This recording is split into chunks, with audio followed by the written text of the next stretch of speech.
5 people have been shot dead at a protest in the Lebanese capital, Beirut, against the judge investigating last year's devastating port explosion.Heavy gunfire erupted as supporters of the Hezbollah and Amal movements demanded Judge Tarek Bitar's removal. They said snipers on rooftops attacked them to drag the country into strife. Huge tension surrounds the probe into the port blast, with Hezbollah accusing the judge of unfairly singling out allied former government ministers.Heavy. Rolling gunfire erupted in the streets as the crowd passed through a roundabout in the central Tyune area. Our correspondent says there were very loud explosions as the Lebanese army moved into position and tried to work out where the shots were coming from.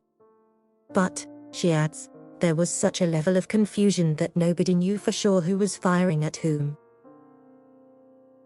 Hospital and military sources said the dead included 2 men who were shot in the head and the chest, as well as a woman who was hit by a stray bullet while inside her home. Bullets also landed near a local school, forcing students to duck for cover under their desks. Hezbollah and Amal said in a joint statement that the protesters were targeted by snipers positioned on the roofs of buildings. This attack by armed and organized groups aims to drag the country into a deliberate strife, the responsibility of which must be borne by the instigators and the parties that hide behind the blood of the victims and martyrs of the port in order to achieve malicious political gains. They added. Prime Minister Najib Mikati called on everyone to calm down and not be drawn into sedition for any reason whatsoever.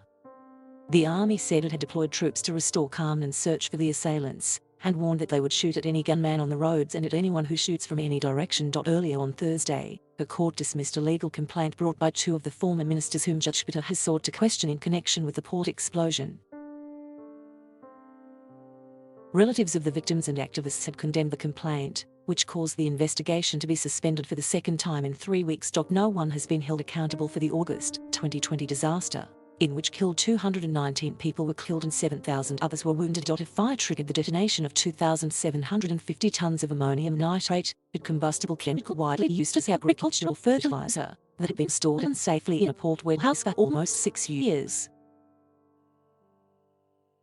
Senior officials were aware of the material's existence and the danger it posed but failed to secure removal. Destroy it. Victims' families have expressed their support for Judge Bitar and alleged that the country's political leadership is trying to shield itself from scrutiny. Thank you for watching. Please subscribe